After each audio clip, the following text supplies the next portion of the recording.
स्वागत है इस खास पड़ताल में। आज हम श्री प्रभात रंजन सरकार के एक बहुत ही दिलचस्प लेख पापस्य कारणम त्रयम मतलब पाप के 3 कारणों पर थोड़ी गहराई से बात करेंगे। जी हाँ, बिल्कुल। अक्सर ऐसा होता है ना कि हम अपराध और पाप को एक ही तराजू में तौल देते हैं। हाँ, ये आम धारणा है। पर क्या ये वाकई एक है? आज हम इसी गुत्थी को सुलझाने की कोशिश करेंगे। मतलब कानून और जो हमारी मौलिक मानवीय नीति है उसके बीच का जो फर्क है उसे समझेंगे। बिल्कुल। और ये स्रोत इसमें हमारी बहुत मदद करेगा ये समझने में कि कैसे समाज के बनाए नियम और हमारे अंदर के जो गहरे नैतिक सिद्धांत हैं वो अलग अलग हैं। हाँ। और क्यों इन मौलिक मानवीय मूल्यों को समझना इतना जरूरी है।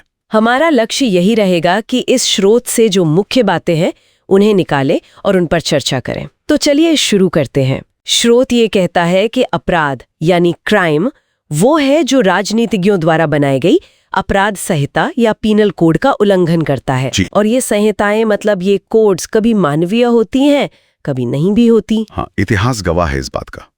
कई ऐसे कानून रहे हैं जो आज हमें बिल्कुल अमानवीय लगते हैं। बिल्कुल। गुलामी, रंगभेद, ये सब कभी कानूनी थे। जी हाँ। और यहीं पर पाप यानी सिन का जो फर्क है वो सामने आता है। पाप का संबंध है आध्यात्मिक या मौलिक मानवीय नीति के उल्लंघन से। अच्छा। वो अंदर की आवाज, वो गहरी समझ कि क्या सही है क्या गलत, जो किसी भी कानून की किताब से मतलब ऊपर है।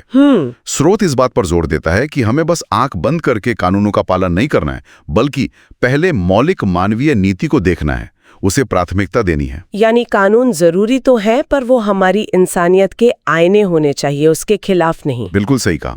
वो मूल्यों पर आधारित होने चाहिए। और इसमें एक और दिलचस्प बात है कि ये जो मौलिक मानवीय मूल्य है वो हमारे मनोआध्यात्मिक और फिर आध्यात्मिक जगत के बीच एक पुल जैसे हैं। हाँ, ये बहुत गहरा अवलोकन है। ये हमारे विचारों, हमारी भावनाओं को, हमारी जो अंदरूनी आध्यात्मिक समझ है उससे जोड़ते हैं। और इसी जुड़ाव को, इसी स्पष्टता को बनाए रखने के लिए स्रोत हमें उपधर्माश्रित भाव जड़ता से सावधान रहने को कहता है। उपधर्माश्रित भाव जड़ता, ये थोड़ा समझाएंगे? हाँ, मतलब किसी पंथ, किसी मत, किसी परंपरा से जुड़ी ऐसी सोच जो जड़ हो गई है, जिसे हम बिना परखे, बिना अपनी बुद्धि लगाए बस मानते चले जाते हैं। अच्छा। भले ही वो बुनियादी इंसानियत के मौलिक मूल्यों के खिलाफ क्यों न हो, जैसे कोई ऐसी सामाजिक रूढ़ी जो किसी समूह को नीचा दिखाती हो। समझ गई। तो मतलब आंखें खुली रखनी है। बिल्कुल। स्रोत कहता है कि जो बुद्धिमान व्यक्ति हैं वो अपनी विवेक बुद्धि से, अपनी तर्क शक्ति और करुणा से हर चीज को मौलिक मानवीय नीति की कसौटी पर परखेंगे। सिर्फ इसलिए नहीं मान लेंगे कि ऐसा ही होता आया है। और पाप की इसी समझ पर महर्षि व्यास ने सदियों पहले जो कहा था वो आज भी कितना प्रासंगिक लगता है। मतलब बिल्कुल ताजा। उनकी मदद करना, उनकी उन्नति में सहायक होना वो पुण्य है। और दूसरों को पीड़ा देना, किसी भी तरह का कष्ट पहुंचाना, चाहे वो शारीरिक हो, मानसिक हो, वो पाप है। कितना स्पष्ट। जी। और स्रोत इसे सामाजिक प्रगति से भी जोड़ता है।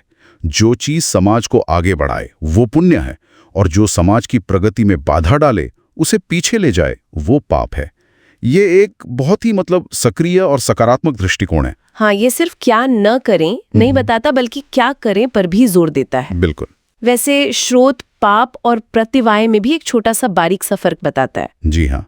कि जो नहीं करना चाहिए उसे करना पाप है, जैसे किसी को सताना। हाँ। और जो करना चाहिए उसे न करना प्रत्यवाय है, जैसे आप किसी को मुसीबत में देखें और मदद कर सकते हो पर करें नहीं। जी। दोनों ही ठीक नहीं है और मिलकर पातक कहलाते हैं। पर चर्चा में, जैसा आपने कहा, मुख्य जोर पाप यानी सक्रिय रूप से गलत करने पर है। और सबसे महत्वपूर्ण बात जो बार बार सामने आती है वो ये कि हमें हमेशा मौलिक मानवीय नीति को किसी भी पंथ या ऐसी संहिता से ऊपर रखना है जो अब जड़ हो चुकी है, अप्रासंगिक हो गई है। क्योंकि वो अक्सर भावजगता पर आधारित होती हैं। बिल्कुल।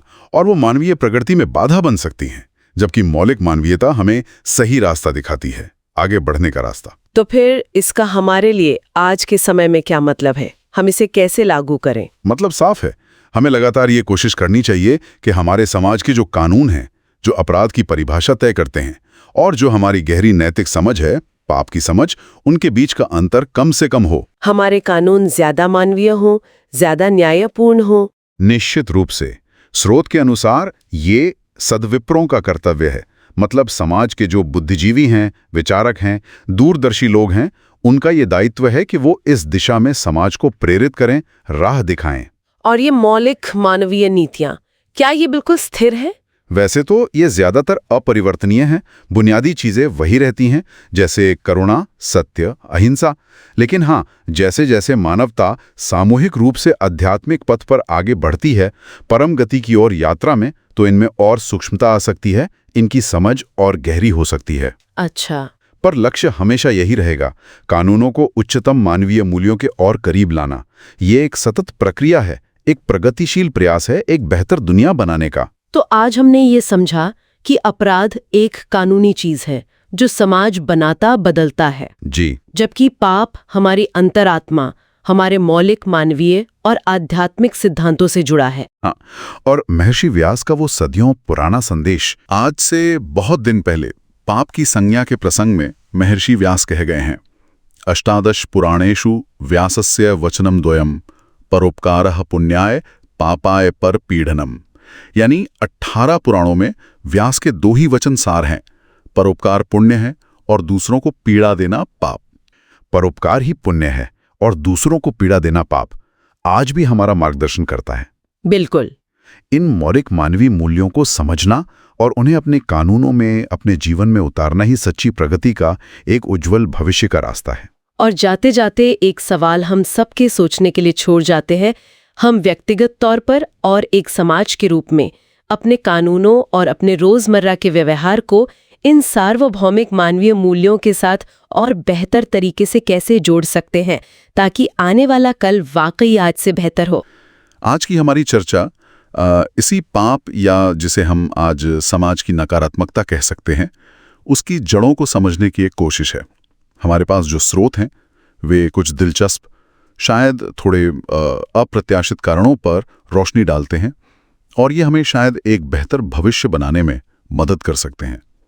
ये स्रोत आप कह सकते हैं एक तरह के दार्शनिक विश्लेषण हैं, समाज की गतिशीलता को एक अनोखे नजरिए से देखते हैं। तो चलिए पहली वजह से शुरू करते हैं, अभाव यानी किसी चीज की कमी। जब लोगों के पास जीवन की बुनियादी जरूरतें नहीं होती या सही जानकारी और सोचने समझने का माहौल नहीं होता, तो इसका नतीजा क्या होता है? सामग्री बताती है कि ऐसी कमी इंसान की विचार शक्ति को कुंद कर देती है, हो सकती है। हाँ, बिल्कुल। और दिलचस्प बात यह है कि ये अभाव व्यक्ति को ज्यादा सहज प्रवृत्ति, जिसे श्रोत पशु भाव कहते हैं, उसकी तरफ धकेलता है। सीधे शब्दों में कहें तो सोचने समझने की क्षमता कमजोर पड़ जाती है। इन लेखों के अनुसार जब बौद्धिक स्तर गिरता है तो सही गलत का विवेक वो कहीं खो जाता है। इसका दुखद रूप हम कभी कभी सांप्रदायिक तनावों में देखते हैं, जहां लोग आवेश में आकर निर्दोषों को भी नुकसान पहुंचा देते हैं। श्रोत यहां तक कहता है, और हम सिर्फ उनके शब्दों को बता रहे हैं, यह हमारा अपना विश्लेषण नहीं है, कि इस बौद्धिक शून्यता का फायदा चालाक नेता उठाते हैं, जिन्हें श्रोत काफी कड़े शब्दों में राजनैतिक सुअर या शैतान कहता है। लोग आसानी से गुमराह हो जाते हैं। और हाँ, ये सिर्फ आर्थिक पिछड़ेपन की बात नहीं है। मानसिक या सूचना के स्तर पर अभाव कहीं भी किसी भी समाज में हो सकता है। लेकिन जैसा आपने कहा, इसे समझना ही सकारात्मक बदलाव की ओर पहला कदम है। एक उम्मीद तो है। ये वाकई सोचने वाली बात है कि जानकारी या विवेक का अभाव कितना खतरनाक हो सकता है। अच्छा, अब जरा दूसरे पहलू को देखते हैं, जो शायद और भी चौंकाने वाला है। अति संचय का अव्यवहार, यानी जरूरत से ज्यादा चीजों का होना और उनका सही इस्तेमाल ना हो पाना। ये कैसे समस्या बन सकता है भला? हाँ, ये विचार थोड़ा उल्टा लगता है ना, पर श्रोत इसे एक बड़े सरल उदाहरण से समझाता है। मान लीजिए किसी के पास 500 आम का बगीचा है, पर परिवार में खाने वाले बस 5 लोग हैं। अब अगर उन अतिरिक्त आमों को सही तरह से बांटा न जाए या उपयोग न किया जाए तो क्या होगा? वो सड़ जाएंगे, व्यर्थ हो जाएंगे। बिल्कुल। इसी तरह जब जरूरत से ज्यादा धन, योग्यता या बुद्धि जमा हो जाती है और उसे सही दिशा नहीं मिलती, श्रोत यहाँ पर सद्विप्र यानी एक ज्ञानी और नैतिक मार्गदर्शक की जरूरत बताता है। तो अत्यधिक धन या बुद्धि अगर सही मार्गदर्शन न मिले तो वो नकारात्मक कैसे बन जाते हैं? जरा इसे और खोलें। सामग्री बताती है कि अत्यधिक संपत्ति लोगों को केवल भौतिक सुखों में उलझा सकती है, बिना किसी गहरे उद्देश्य के जीवन जीना। वहीं अत्यधिक बुद्धि का गलत इस्तेमाल वो व्यक्ति को मार्जित शैतान यानी एक परिष्कृत चालाक बुराई में बदल सकता है। ऐसा व्यक्ति समाज के लिए कहीं ज्यादा खतरनाक है। मार्जित शैतान, पॉलिश्ड सैटन, ये तो गंभीर बात है। जी, और यहाँ तक कि समृद्ध समाजों में जहाँ भौतिक कमी नहीं है, वहाँ भी अतिरिक्त साधन और खालीपन लोगों को निराशा, नशे या उद्देश्यहीनता की ओर ले जा सकता है। स्रोत इसे ऋणात्मक मानसिक अवस्था कहता है। लोग समझ नहीं पाते कि जीवन का उद्देश्य क्या है। ये आज के दौर की एक बड़ी चुनौती है, मुझे लगता है। प्रचुरता के बीच सार्थकता कैसे खोजी जाए, ये सवाल अहम है। तो ये सब हमें कहाँ ले जाता है? एक तरफ कमी समस्या है, दूसरी तरफ अधिकता का कुप्रबंधन भी। ऐसा लगता है जैसे संतुलन ही मुख्य बात है। बिल्कुल। अगर हम बड़ी तस्वीर देखें तो यही संतुलन एक प्रगतिशील और सकारात्मक भविष्य की कुंजी है। समाज को न केवल अभाव को मिटाना है, बल्कि प्रचुरता और प्रतिभा को भी रचनात्मक दिशा देनी है। यही भविष्य का रास्ता है। इन कारणों को जानना हमें निराशावादी नहीं बनाता, बल्कि मैं कहूँगी आशावादी बनाता है। ये दिखाता है कि समस्याओं की जड़ समझकर हम समाधान ढूंढ सकते हैं, एक बेहतर और संतुलित दुनिया बना सकते हैं। बिल्कुल। पाप या सामाजिक नकारात्मकता ये अक्सर व्यक्तिगत बुराई से कहीं ज्यादा गहरी होती है ना? ये कमी और अधिकता के बीच बिगड़े हुए संतुलन का नतीजा हो सकती है, और ये हमें समस्याओं को ज्यादा व्यापक और आशावादी नजरिए से देखने में मदद करता है। और याद है, स्रोत ने एक तीसरे कारण का भी जिक्र किया था, गतिहीनता यानी ठहराव। लेकिन ये एक विचारणीय प्रश्न छोड़ जाता है, नहीं? आज की इस तेज रफ्तार दुनिया में शारीरिक, मानसिक या वैचारिक ठहराव का क्या मतलब है? क्या ये ठहराव अपने आप में एक नई तरह की चुनौती या कह लें कि पाप का स्रोत बन सकता है? ये एक ऐसा सवाल है जिस पर शायद हमें भविष्य में और सोचने की जरूरत है। पाप के कारण और समाधान, इसके कुछ विचारों पर गौर करेंगे। जी। ये कुछ ऐसे विचार हैं जो हमें सोचने पर मजबूर करते हैं कि जिसे हम प्रगति समझ रहे हैं, कहीं वो सिर्फ एक दौड़भाग तो नहीं, और ये जो ठहराव है, स्थिरता, ये कैसे एक बड़ी समस्या बन सकती है। बिल्कुल। तो आइए इन विचारों की थोड़ी गहराई में उतरते हैं। जरूर। तो देखिए, स्रोत की एक बुनियादी बात यह है कि दुनिया में सब कुछ चल रहा है, गतिशील है, बदल रहा है। पर यहाँ एक सवाल उठता है, क्या हर तरह की हलचल, हर तरह की गति असल में प्रगति होती है? ये बहुत अहम सवाल है। आजकल देखें, टेक्नोलॉजी कितनी तेजी से बदल रही है। इन्फॉर्मेशन का फ्लो तो जैसे बाढ़ की तरह है, हर कोई व्यस्त दिख रहा है। क्या ये सब असली उन्नति है? यही वो नुक्ता है जहां स्रोत हमें जरा रुककर सोचने को कहता है। वो भौतिक और मानसिक दुनिया की इस लगातार चल रही गतिविधि को चलमानता कहता है। चलमानता? मतलब सिर्फ मूवमेंट। जरूरी नहीं कि ये उन्नति हो, ये प्रोग्रेस हो। ये उस आम सोच को चुनौती देता है कि भाई बिजी रहना ही प्रोडक्टिव होना है। अच्छा। स्रोत इसकी तुलना करता है कोल्हू से बंधे बैल से। ओह। वो चलता रहता है, बहुत मेहनत करता है, पर असल में वो पहुंचता कहीं नहीं। वाह, ये कोल्हू के बैल वाली बात तो एकदम सटीक लगती है। जैसे हम शायद दिन भर मीटिंग्स में, नोटिफिकेशंस में, कामों में उलझे रहते हैं। पर शाम को लगता है कि क्या सच में कुछ सार्थक हासिल हुआ? क्या हम आगे बढ़े? बिल्कुल। और शायद इसीलिए वो पुरानी कहावत भी है ना? कौन सी? आसन मारे क्या हुआ, जो गई न मन की आस। जो कोल्हू के बैल को घर ही कोस 50। क्या बात है। बिल्कुल, ये कहावत एकदम इस विचार का सार पकड़ती है। बाहरी दौड़ भाग वो तब तक एक तरह से अर्थहीन है जब तक कोई वास्तविक आंतरिक या दिशात्मक उन्नति ना हो। जैसे स्रोत प्रगति या प्रकृष्ट गति कहता है। लेकिन स्रोत इससे भी आगे जाता है। वो कहता है कि असली समस्या, जिसे वो पाप का मूल कारण मानता है, वो तब पैदा होती है जब ये चलमानता भी रुक जाती है।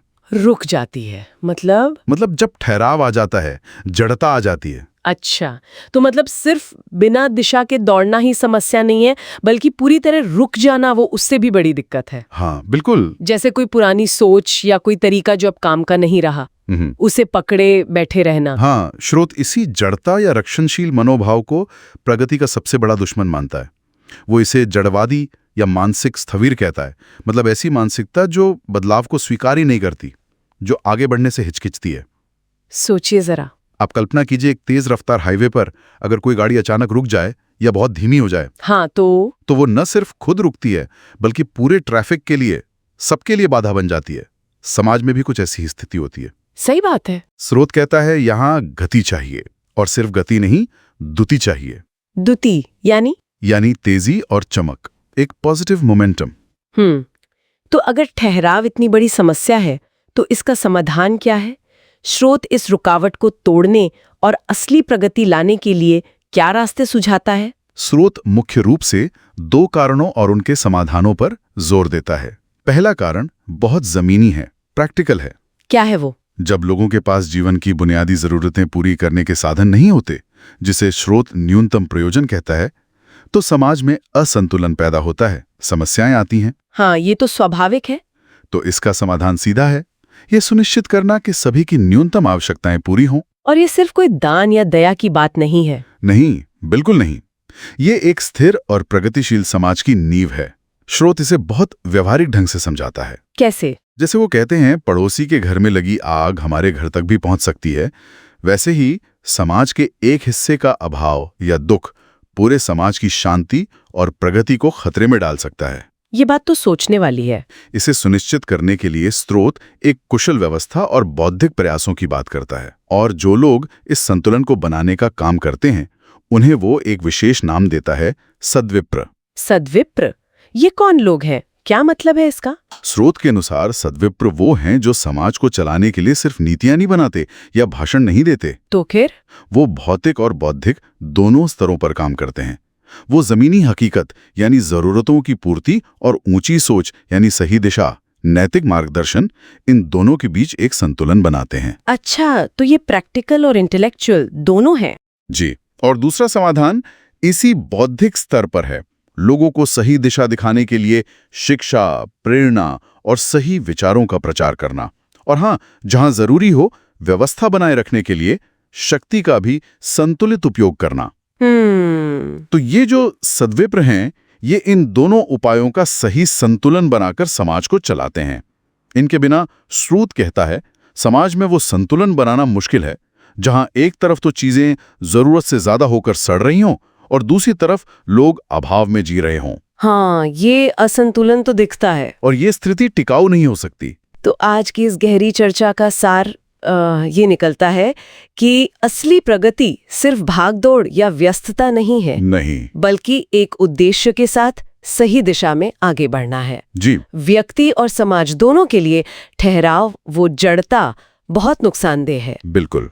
अगर हम एक उज्जवल और सकारात्मक भविष्य चाहते हैं तो हमें बुनियादी जरूरतों को पूरा करने पर ध्यान देना होगा, और साथ ही एक गतिशील, संतुलित नेतृत्व जैसा सद्विप्र का विचार है उस पर भी जोर देना होगा। हाँ, हमें जड़ता को तोड़ना होगा और लगातार सीखते हुए, बदलते हुए आगे बढ़ते रहना होगा। और अंत में एक विचार सबके लिए छोड़ने जैसा है। हाँ, बताइए। आज की इस तेज रफ्तार, हमेशा ऑन रहने वाली दुनिया में हम अपनी रोजमर्रा की चलमानता को, इस भाग दौड़ को सच्ची प्रगति में कैसे बदल सकते हैं? हम कैसे सुनिश्चित करें कि हमारी व्यक्तिगत और सामूहिक ऊर्जा, हमारी मेहनत हमें कोल्हू के बैल की तरह बस गोल गोल न घुमाए, बल्कि वास्तव में हमें और हमारे समाज को एक बेहतर भविष्य की ओर ले जाए? ये सवाल तो सच में सोचने लायक है। इस पर जरूर सोचिएगा। और हमारे पास सद्विप्रो का आवाहन, जड़ता पर प्रहार के कुछ अंश हैं। तो आज का हमारा मिशन है ये समझना कि ये ठहराव, ये जड़ता आखिर क्यों इतनी नुकसानदेह है, और क्यों गतिशीलता मतलब मूवमेंट ही प्रगति की कुंजी है, भविष्य की चाबी है। हाँ। और ये समझना बहुत जरूरी है कि ये चीज, ये जड़ता सिर्फ आलस नहीं है। अच्छा। हाँ, ये गहरी मानसिक मतलब एक भावनात्मक अवस्था है। इसे शायद भाव जड़ता कहा जा सकता है। भाव जड़ता। हाँ, जो न सिर्फ व्यक्ति को बल्कि पूरे समाज के विकास को रोक देती है। आप सोचिए, आज की दुनिया में कितनी कंपनियां हैं जो पीछे रह गईं सिर्फ इसलिए कि वो नई टेक्नोलॉजी नहीं अपना पाई। हाँ, होता है ऐसा। या फिर समाज में कुछ रीति रिवाज हैं जो विकास में बाधा डालते हैं। क्यों? क्योंकि वो बस चले आ रहे हैं। हाँ, वो लकीर पीटना जैसे कहते हैं। स्रोत में शायद गतानुगतिकता शब्द है इसके लिए। बिल्कुल सही, गतानुगतिकता। तो भविष्य अगर बनाना है तो इस जड़ता को तोड़ना ही होगा, एक पॉजिटिव नजरिए के साथ। सामग्री में तो इसे और भी गंभीर बताया गया है। इसे पाप का तीसरा कारण तक कहा है। बाप रे, पाप। हाँ, मतलब ये सिर्फ आंख बंद करके पुरानी राह पर चलना है। जैसे वो एक उदाहरण भी दिया है श्री रामधर सिंह का, जो सोचते हैं कि वो बिल्कुल अपने पिताश्री सिंहासन जैसे बन सकते हैं, जो कि मुमकिन नहीं है। हर कोई अलग होता है। वही यहाँ कहा गया है कि जीवन का जो असली लक्षण है वो है चलमानता, मतलब निरंतर गति, एक प्रवाह। हाँ, मूवमेंट। और अगर ये ना हो तो वो तो मृत्यु समान है, आत्मघाती बताया गया है। बिल्कुल। इसका मतलब तो यही हुआ कि पुरानी चीजें जो अब काम की नहीं रही, उन्हें छोड़ना ही होगा भविष्य के लिए। और ये चलमानता आज के जमाने में कितनी ज्यादा जरूरी है। आप देखिए, आज की दुनिया कितनी तेजी से बदल रही है। हाँ, हर रोज कुछ नया। चाहे वो बिजनेस हो, टेक्नोलॉजी हो, समाज हो, बदलाव ही है जो स्थिर है। तो जो बदलते नहीं वो पीछे रह जाते हैं। सही बात है। तो इनोवेशन के लिए, अडैप्ट करने के लिए ये चलमानता ही तो बेस है ना, आधार है। जैसे नदी का पानी बहता रहता है तो साफ रहता है ना। हाँ। और ठहरा हुआ पानी, उसमें तो गंदगी जमा हो जाती है, सड़ जाता है। समाज और व्यक्ति भी कुछ ऐसे ही है। अतीत से चिपके रहना सच में प्रगति के लिए घातक है। बिल्कुल। ये गति, ये जीवन की शक्ति, ये इतनी अहम है कि मुझे वो श्लोक याद आ रहा है जो इसी ऊर्जा की बात करता है। कौन सा? भयानाम भयम भीषणम भीषणानाम गति प्राणिनाम पावनम पावनानाम। वाह, बहुत सुंदर और कितना सटीक है यहाँ पर। हाँ, क्या मतलब है इसका गहरा? देखिए, मूल रूप से ये यही कह रहा है कि गति या गतिशीलता जो है वो ऐसी शक्ति है जो बड़े से बड़े भय, सबसे डरावनी चीजों पर भी काबू पा लेती है। अच्छा। और यही गति सभी जीवित प्राणियों को पवित्र बनाती है, उन्हें ऊर्जा देती है। ये जीवन का सार है, डर और ठहराव का असली तोड़। लेकिन स्रोत एक और बात कहता है। वो कहता है कि जब जड़ता बहुत गहरी हो जाती है, हाँ, वही भाव जड़ता और गतानुगतिकता, तब सिर्फ बातें करने से या तर्क देने से काम नहीं चलता। नहीं चलता, बिल्कुल नहीं। यहाँ पर सद्विप्रों की जरूरत बताई गई है।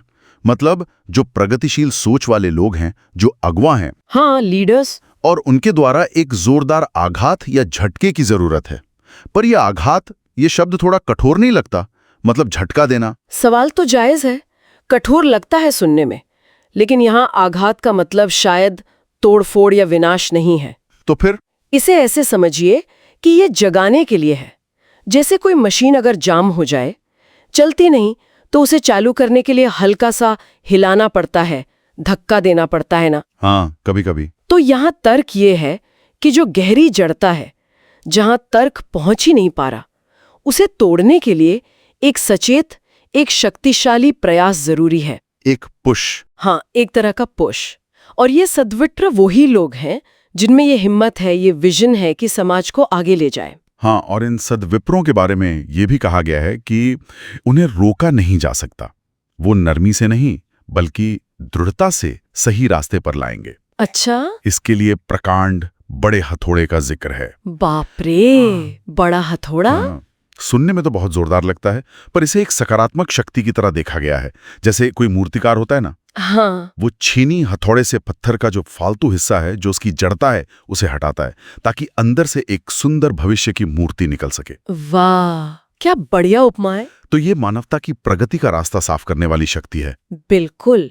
और सोचिए, अगर ये सद्विप्र ऐसा नहीं करते तो क्या होता है? हाँ, क्या?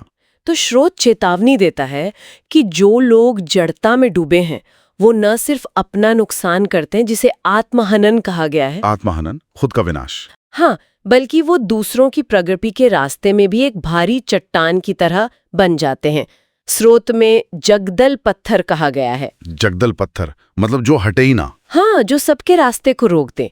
इसीलिए ये आघात सिर्फ जरूरी नहीं, बल्कि सामूहिक कल्याण के लिए, एक रोशन और गतिशील भविष्य बनाने के लिए अनिवार्य कदम बताया गया है। उसे हटाना ही होगा ताकि सब आगे बढ़ सकें। बिल्कुल। और अंत में दुनिया भर के ऐसे जो दूरदर्शी और साहसी सद्विप्र हैं, उनसे तुरंत आगे आने का आह्वान है। एक कॉल टू एक्शन। हाँ, ताकि मानवता को बचाया जा सके और उसकी प्रगति का मार्ग निष्कंटक बनाया जा सके।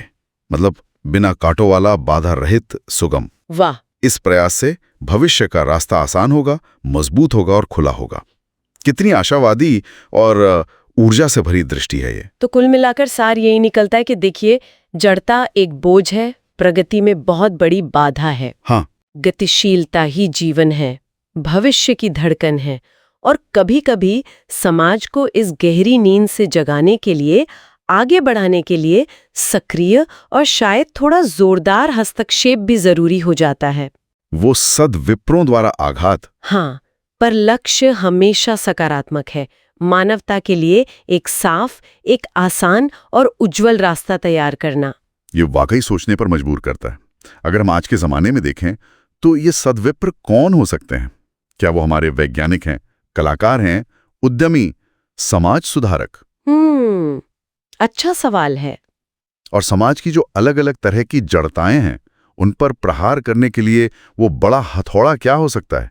क्या वो नई तकनीक है, शिक्षा है, कोई साहसी नीतियां, या कुछ और? सोचने वाली बात है। हाँ, तो ये सवाल आप अपने सुनने वालों के लिए छोड़ जाते हैं।